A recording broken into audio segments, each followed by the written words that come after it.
Hello students, welcome to get knowledge spread knowledge. This is Divya Maheshwari. Students, आप सीख रहे हैं कंप्यूटर की आईटी मैट्रिक्स का क्लास 6 का लेसन 8 जिसका नेम है HTML5।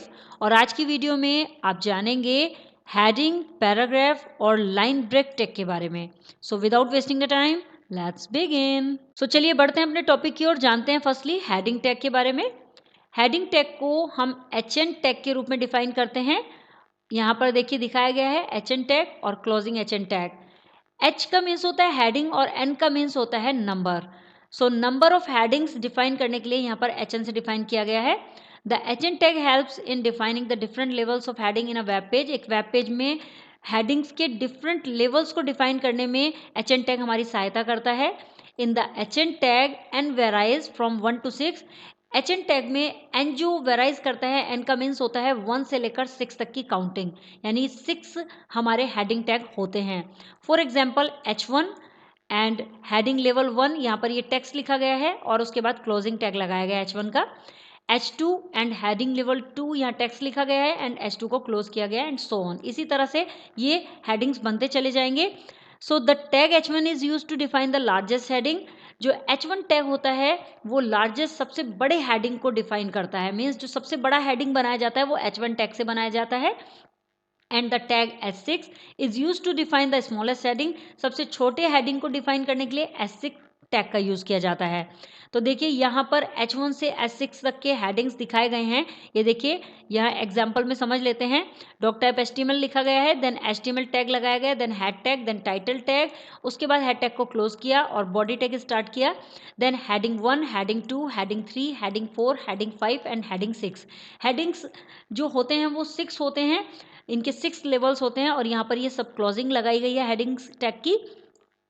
और इसमें जो टेक्स्ट लिखा गया है उसे यहाँ पर हम आउटपुट में देखते हैं। देखिए हेडिंग लेवल 1 में बड़ा साइज आया, सबसे बिगर साइज, देन उससे स्मॉल हो गया, देन और स्मॉल होता चला गया और लास्ट में सबसे स्मॉल हो गया। सो जो लार्जेस्ट और स्मॉलेस्ट हेडिंग होते हैं, heading 1 is the largest heading and heading 6 is the smallest heading. यहाँ पर बॉडी को क्लोज कर दिया गया और उसके बाद HTML टैग को भी क्लोज कर दिया गया। आगे एवा हमें इन्फो बॉक्स में एक इन्फॉर्मेशन दे रही हैं, and automatic line break gets inserted after the HN tag. जैसे ही आप HN टैग इंसर्ट करते हैं, यानी हेडिंग 1, हेडिंग 2, हेडिंग 3, कोई भी हेडिंग आप इंसर्ट करते हैं तो ऑटोमेटिकली एक लाइन ब्रेक उसमें इंसर्ट हो जाता है। मीन्स जब आप हेडिंग 1 और हेडिंग 2 लिखेंगे तो उन दोनों के बीच में एक लाइन ब्रेक आ जाता है, तो ये HN टैग के साथ ऑटोमेटिकली लाइन ब्रेक रहता है। अब हम इसको प्रैक्टिकली समझते हैं। उसको समझने के लिए हम यहाँ पर नोटपैड ओपन कर लेते हैं। तो मैं यहाँ विंडो बटन प्रेस करती हूँ कीबोर्ड से एंड टाइप करती हूँ नोटपैड एंड देन नोटपैड पर एंटर कर देते हैं। यहाँ पर हम इसको मैक्सिमाइज करते हैं और यहाँ ये डॉक्यूमेंट टाइप कर लेते हैं जैसा आपकी बुक में लिखा गया है। तो चलिए टाइप करते हैं।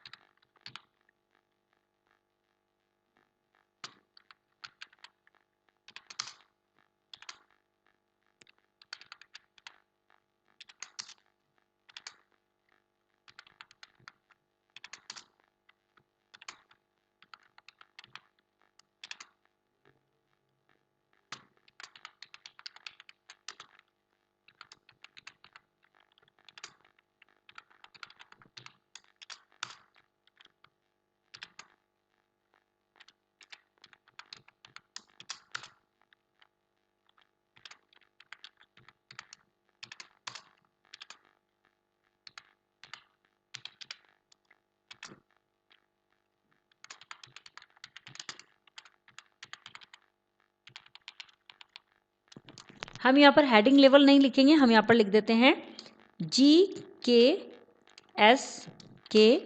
एंड यहाँ पर हेडिंग को क्लोज कर देते हैं, हेडिंग 1 को। नाउ इसको हम कॉपी पेस्ट करेंगे जिससे जल्दी हमारा हो जाए। तो हम यहाँ पर एडिट में जाएंगे सेलेक्ट करके and copy and then enter करेंगे और एडिट में जाकर पेस्ट कर देते हैं, पेस्ट। और इस तरह से कंट्रोल V कर देती हूँ मैं कीबोर्ड से 6 टाइम। यहाँ पर लिखते हैं heading 2, heading 3, heading 4, heading 5 and heading 6। इसी तरह से हम इधर भी चेंज कर देते हैं 1, 2, 3, 4, 5 एंड 6। नाउ यहाँ पर हम बॉडी टैग को क्लोज कर देते हैं एंड HTML टैग को क्लोज कर देते हैं। नाउ इसे सेव करते हैं। सेव करने के लिए हमें जाना होगा फाइल में एंड देन सेव ऑप्शन पर क्लिक करेंगे, या फिर हम डायरेक्टली Ctrl+S की भी प्रेस कर सकते थे। तो अभी हम सेव पर क्लिक करते हैं। यहाँ सेव डायलॉग बॉक्स ओपन हो चुका है, सेव एज डायलॉग बॉक्स। अब यहाँ पर हमें लोकेशन देनी होगी कि हमें इसे सेव कहाँ करना है। मैं इसे डेस्कटॉप पर सेव कर देती हूँ और यहाँ MyHTML का फोल्डर है, इसके अंदर ही सेव करेंगे। इसको डबल क्लिक करते हैं और यहाँ पर हम नाम देते हैं, इस फाइल का नेम दे देते हैं हेडिंग टैग, heading.html। ये देखिए मैंने यहाँ पर heading.html के नेम से सेव कर रही हूँ मैं इसे, और इसे सेव कर देते हैं। अब हम वापस जाते हैं मिनिमाइज करके डेस्कटॉप पर और देखते हैं कि हमारी फाइल क्या दिखाती है। देखिए MyHTML का फोल्डर ओपन है ऑलरेडी, तो इसमें हम हेडिंग टैग पर क्लिक करेंगे। देखिए हेडिंग टैग की नाम से फाइल आ रही है, इसको डबल क्लिक करते हैं और जैसे ही आप डबल क्लिक करेंगे तो आप देखेंगे कि GKSK में फर्स्ट हेडिंग जो आ रहा है वो हेडिंग 1 है, द लार्जेस्ट हेडिंग, और H6 में सबसे स्मॉलेस्ट हेडिंग दिखा रहा है यहाँ पर। इस तरह से 6 हेडिंग्स यहाँ पर आउटपुट में आ चुके हैं। लेट्स रिव्यू में यहाँ पर कुछ फिल इन द ब्लैंक्स हैं, उन्हें समझ लेते हैं। फर्स्ट है HTML stands for, HTML stand करता है hypertext markup language. Tags can be classified as, tags को क्लासिफाई किया जा सकता है कंटेनर एंड एम्प्टी टैग के रूप में। The doctype HTML declaration tells the browser that the document being visited is an document. doctype HTML जो declaration है वो ब्राउज़र को ये बताती है कि ये एक HTML डॉक्यूमेंट है जहाँ पर आपने विजिट किया है। सो HTML डॉक्यूमेंट होता है, ये बताने के लिए doctype HTML डिक्लेरेशन का यूज़ किया जाता है। An element includes everything starting from the opening till the closing tag. एक एलिमेंट सब कुछ जोड़ता है जो स्टार्टिंग से लेकर ओपनिंग से लेकर क्लोजिंग टैग के बीच में जो कुछ भी लिखा जाता है वो सब एलिमेंट टैग जोड़ता है। The tag which do not require an off tag are called empty tag. एक टैग जिसमें ऑफ टैग की रिक्वायरमेंट नहीं होती है, ऑफ टैग लगाने की जरूरत नहीं होती है, उसे बोलते हैं हम एम्प्टी टैग। नाउ आगे बढ़ते हैं, पैराग्राफ टैग को समझते हैं। पैराग्राफ टैग क्या होता है? The P tag is use to mark the beginning of a new paragraph. P tag का यूज एक नए पैराग्राफ को शुरू करने के लिए किया जाता है। This tag automatically leaves a single line space in between two paragraphs. यह टैग दो पैराग्राफ्स के बीच में एक सिंगल ब्लैक लाइन स्पेस छोड़ता है। ये इसकी खास बात होती है कि जब भी आप पैराग्राफ टैग लिखेंगे और उसमें पैराग्राफ्स बनाएंगे, जब भी आप दो पैराग्राफ्स बनाएंगे तो उन पैराग्राफ्स के बीच में ऑटोमेटिकली एक ब्रेक आ जाएगा लाइन में, एक ब्लैंक लाइन उनके बीच में रहेगी। सो यहाँ पर इस टैग की एक एग्जाम्पल दिया गया है कि किस तरह से पैराग्राफ बनाना है। टाइटल में पैराग्राफ दिया गया है, देन पी टैग में this is paragraph, P tag this is paragraph 2, this is paragraph 3, और यहाँ पर ये पैराग्राफ दिखाया गया है। तो इसको समझ लेते हैं, लेकिन उससे पहले एवा यहाँ पर हमें कुछ कूल टिप दे रही है, ये भी समझ लेते हैं। Do not add blank lines without a reason while writing the code. देखिए एवा हमें बोल रही है कि जब आप कोड लिख रहे हैं तो बिना रीजन के कोई भी ब्लैंक लाइन उसमें ऐड न करें। सेकंड बता रही है add blank lines to separate large code blocks. यदि बड़े कोड ब्लॉक्स हैं तो उन्हें सेपरेट करने के लिए ब्लैंक लाइन आप ऐड कर सकते हैं। And it is a good practice to indent the nested element in a code. यदि एलिमेंट नेस्टेड यूज़ कर रहे हैं आप, मीन्स एक एलिमेंट के अंदर और बहुत सारे एलिमेंट्स का यूज़ कर रहे हैं, तो ऐसे कंडीशन में आपको इंडेंट का यूज़ करना चाहिए। ये एक बहुत ही अच्छी प्रैक्टिस होती है, मीन्स जिससे पता चल जाता है। इंडेंट क्या होता है? इंडेंट आपके कोडिंग को मैनेज करता है, एक सही लुक में देता है और आपको कन्फ्यूज़न पैदा नहीं होने देता है, कन्फ्यूज़न से अवॉइड करता है। तो इंडेंट का यूज़ जरूर करना चाहिए जब आप कोड में नेस्टेड एलिमेंट का यूज़ कर रहे हों। तो चलिए अब हम इसको प्रैक्टिकली करके देखते हैं पैराग्राफ टैग को। इसके लिए हम अपने नोटपैड की वही फाइल खोल लेते हैं जिसमें हमने अभी प्रैक्टिकली सीखा था हेडिंग लेवल को। तो उसके लिए हमें यहीं से कीबोर्ड के द्वारा यदि नोटपैड में जाना है, नोटपैड में जंप करना है, तो एक शॉर्टकट की होती है, वो शॉर्टकट की होती है ऑल्ट और टैब। तो मैं यहाँ पर ऑल्ट टैब प्रेस करती हूँ। ये देखिए ऑल्ट टैब से यहाँ पर जितनी भी विंडोज़ ओपन है वो सारी विंडोज़ आ जाती हैं, जितने भी डॉक्यूमेंट्स या प्रोग्राम्स ओपन है वो सभी आ जाते हैं। तो हमें नोटपैड में जाना है तो हम यहाँ पर नोटपैड देखेंगे। ये देखिए हेडिंग नोटपैड यहाँ पर आ रहा है, तो टैब से हम उसे प्रेस करते रहेंगे, ऑल्ट को प्रेस करे रखेंगे और टैब का यूज़ करेंगे। जिस भी प्रोग्राम में हमें जाना है तो टैब का यूज़ करके हम जा सकते हैं। और यहाँ पर हम ऑल्ट को रिलीज़ कर देंगे, छोड़ देंगे, तो ये हमारा नोटपैड ओपन हो जाएगा। अब हम यहाँ पर हेडिंग टैग्स को डिलीट कर देते हैं। सेलेक्ट करके, और यहाँ पर पैराग्राफ टैग यूज़ करेंगे, पी टैग का यूज़ करेंगे, और पैराग्राफ लिखने के बाद हम यहाँ पर पी टैग लिखने के बाद लिखेंगे दिस इज़ अ पैराग्राफ। मैं टाइप कर लेती हूँ।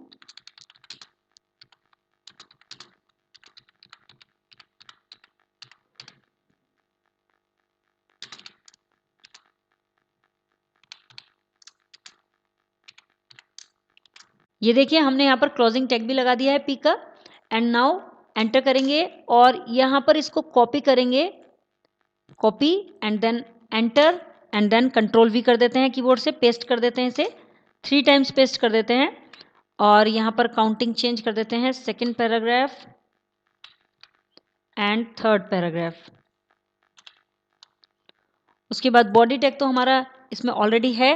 अब हम इस डॉक्यूमेंट को सेव कर देते हैं, फाइल में जाकर सेव, ये ऑलरेडी सेव है एडिंग नेम से, तो हम इसे सेव कर देते हैं। नाउ हमें इंटरनेट एक्सप्लोरर के पेज पर जाना है और उसमें इसका आउटपुट देखना है, तो उसके लिए फिर हम करेंगे alt tab, alt and tab, और यहाँ से इंटरनेट एक्सप्लोरर का पेज, ये देखिए हेडिंग टैग का इंटरनेट एक्सप्लोरर का पेज आ रहा है, इसको ऑल्ट कर रिलीज करके देखेंगे। और यहाँ पर अब हमें उस पेज का आउटपुट देखना है जो हमने सेव किया है, तो यहाँ पर ये पुराना आउटपुट आ रहा है, इसे हटाना है और नया आउटपुट देखना है, तो उसके लिए हमें की प्रेस करनी होगी F5 कीबोर्ड से, या फिर आप यहाँ पर देख रहे होंगे ये रिफ्रेश बटन है, देखिए इसके आगे भी दिखा रहा है रिफ्रेश, F5 इसकी की है, तो आप यहाँ से भी कर सकते हैं और F5 भी प्रेस कर सकते हैं। मैं कीबोर्ड से F5 प्रेस करती हूँ और देखिए जैसे ही हमने F5 किया तो हमारा न्यू आउटपुट आ चुका है, वो पुराना आउटपुट जो पुरानी सेव्ड फाइल का था वो यहाँ से रिमूव हो चुका है, और यहाँ पर ये दिखा रहा है this is a paragraph 1, this is a paragraph 2, this is a paragraph 3, और इनके बीच में आप देख रहे होंगे यहाँ पर एक लाइन भी आ रही है, क्योंकि पैराग्राफ ऑटोमेटिकली एवा ने हमें बताया कि एक ब्लैंक लाइन छोड़ देता है पैराग्राफ। इस तरह से आप पैराग्राफ टैग का यूज कर सकते हैं, पी टैग का यूज कर सकते हैं। नाउ नेक्स्ट जानते हैं लाइन ब्रेक टैग के बारे में। लाइन ब्रेक टैग का जो टैग होता है वो BR होता है, देखिए यहाँ पर दिखाया गया है, this tag is use to give a line break, इस टैग का यूज लाइन में ब्रेक देने के लिए किया जाता है।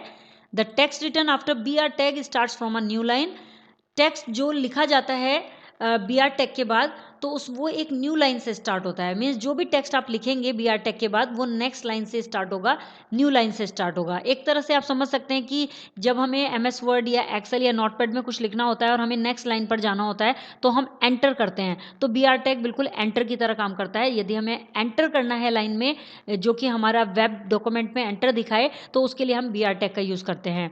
This element does not have an and tag, इस एलिमेंट में कोई भी एंड टैग नहीं होता है, दैट मीन्स ये एक एम्प्टी टैग होता है, thus it is an empty tag. देखिए बता भी दिया गया है कि एक एम्प्टी टैग होता है क्योंकि इसमें एंड टैग नहीं होता है। इसका यहाँ पर एग्जाम्पल दिखाया गया है, ये देखिए यहाँ पर कुछ पैराग्राफ्स लिखे गए, उन पैराग्राफ के बीच में यहाँ पर देखिए ये ब्रेक लगाया गया है जिससे कि यहाँ पर एंटर हो जाए इस लाइन के बीच में, जहाँ पर भी लाइन के बीच में ब्रेक लगाएंगे वहाँ पर वो लाइन ब्रेक हो जाएगी और नेक्स्ट में पहुँच जाएगी, एंटर हो जाएगा एक तरह से। तो देखिए यहाँ पर ये आप देखेंगे कि इस पैराग्राफ में दिस लाइन इज़ 1 और दिस लाइन इज़ 2, इन दोनों के बीच में ब्रेक लगाया गया, तो यहाँ पर this line is 1 first line में आ गई और उसके बाद सेकेंड लाइन में ये आ गया, मीन्स दो लाइन में ये डिवाइड हो गए हैं। इस तरह से आप ब्रेक टैग का यूज कर सकते हैं। यहाँ पर एवा हमें कूल टिप दे रही है, you can use break multiple times to insert multiple line breaks in a web page. देखिए एवा बता रही है कि वेब पेज में मल्टीपल लाइन ब्रेक देने के लिए आप मल्टीपल टाइम्स ब्रेक का यूज कर सकते हैं, यानी BR टैग का यूज आप कितनी ही बार कर सकते हैं, जितनी आपको लाइन ब्रेक देने हैं उतनी बार आप ब्रेक का यूज कर सकते हैं। चलिए ब्रेक टैग को भी प्रैक्टिकली समझ लेते हैं। उसके लिए हम ऑल्ट टैब में जाएंगे और यहाँ पर नोटपैड की फाइल को ओपन करेंगे और यहाँ पर हम कुछ टाइप कर लेते हैं, एक लाइन और टाइप कर लेते हैं, तो मैं इसको कॉपी कर लेती हूँ, दिस इज़ अ पैराग्राफ को कॉपी एंड यहीं पर पेस्ट कर देते हैं, इसको पेस्ट एंड यहाँ पर पैराग्राफ 1 लिख देते हैं और यहाँ पर पैराग्राफ लिख देते हैं 2 एंड यहाँ पर लिख देते हैं 3 एंड 4। अब हमें यहाँ इन दोनों 1 और 2 पैराग्राफ के बीच में ब्रेक लगाना है, तो हमने यहाँ पर लिखा BR, ये देखिए इस तरह से BR लगा दिया, और यहाँ पैरा और ग्राफ के बीच में हमें ब्रेक लगाना है, तो हमने यहाँ पर भी BR लगा दिया।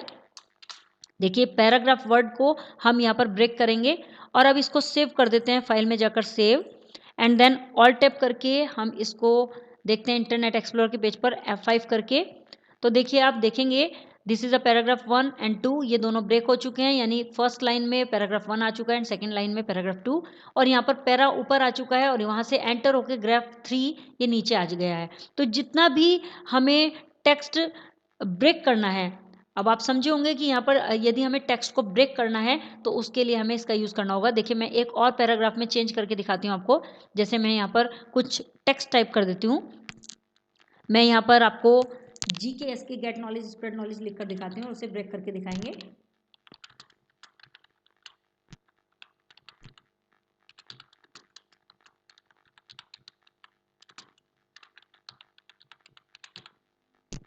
ये देखिए, यहाँ पर गेट नॉलेज स्प्रेड नॉलेज हमने लिख लिया है। अब हम चाहते हैं कि गेट नॉलेज स्प्रेड नॉलेज ये 4 लाइन्स में आए, तो हमने क्या किया, गेट के बीच में एक BR लगाया, देन नॉलेज और स्प्रेड के बीच में भी BR लगा दिया, यहाँ पर भी ब्रेक लग जाएगा, और स्प्रेड में भी BR लगा दिया, स्प्रेड और नॉलेज के बीच में। Now control S, alt tab and F5। तो आप देखेंगे हमने वहाँ पर लिखा तो बिल्कुल सीरीज से था, एक ही लाइन में लिखा था, लेकिन यहाँ पर गेट नॉलेज स्प्रेड नॉलेज ये अलग अलग लाइन्स में आ गया, ब्रेक लग के आ गया है। तो इस तरह से आप ब्रेक टैग का यूज़ कर सकते हैं। आई होप स्टूडेंट्स आपको ये वीडियो क्लियर हो गया होगा। If you have any query so you can comment me in the comment box. Next video में नेक्स्ट टॉपिक्स के साथ अगेन आपसे मिलते हैं, तब तक के लिए बाय बाय।